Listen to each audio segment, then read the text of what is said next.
Welcome to our Introduction to Shell Scripting demo. If you remember that slide, the structure of a script, the first step would be to open up an editor, right? And of course, we're doing CLI. We have a command for everything. So I'm going to do nano, and then I'm going to do the name of my new script. So I'm going to call it new script. And of course, remember, we got to do that .sh extension for our script files to indicate the type. And then I'm going to hit enter. And boom, I have my nano editor here ready to use. First things first, hashtag, exclamation point, /bin/bash. That's the shebang. That's going to tell our system, our interpreter, hey, I want you to use the bash interpreter to read this script file.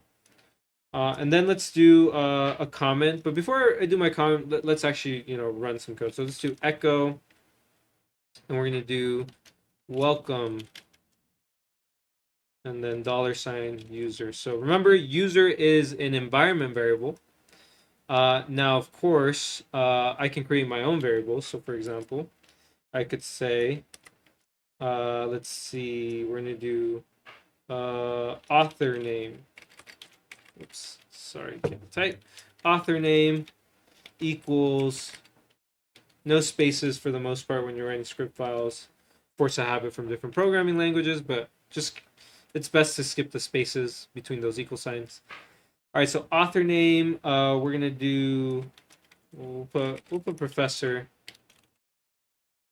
B, and then we're gonna do echo. The author of this script is, and then we're gonna put author name. And then we're going to do echo with the single quotes so you see the difference. $sign author name. And that's it. I should add a comment though. See, welcome message. Remember the hashtag there is how I let the interpreter know not to execute this line, to just skip it because it's a human readable comment. So welcomes the current user.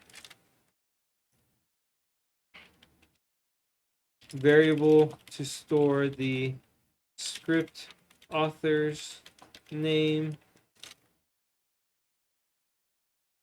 Display the script author to the user.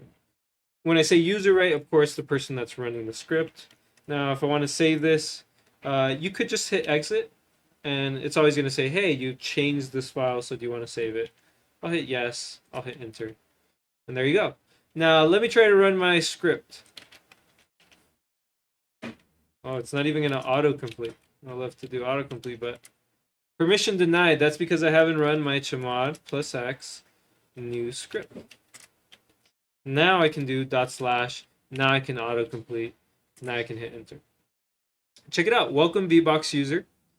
Now if I cat my script, notice I didn't write VBox user. I wrote $, and then the user, right? It's all capital because environment variables are always capitalized. We tend to do this for global variables in programming, variables that are accessible to the entire system or entire program. So yeah, I didn't actually write VBox user, but because I used an environment variable, a reference to the environment variable, the system went in and said, hey, who's the current user? It's VBox user, and it replaced this. So $user was storing VBox user. Remember, variables are containers for values. And then we have a variable to store the script author's name. So I put author name. Now, when I use single quotes, it literally printed out $ author name. When I use double quotes, it actually put the value that I assigned to author name, which was Professor B.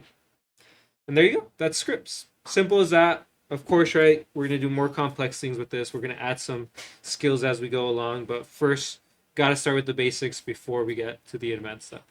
But yeah, this is a big deal. This is a culmination of a lot of your different skills.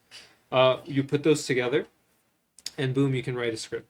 We'll talk about different resources you can use to help you write scripts, and I'll give you some more concrete examples of how I use scripting for some of my own professor tasks, right? Such as grading your own scripts.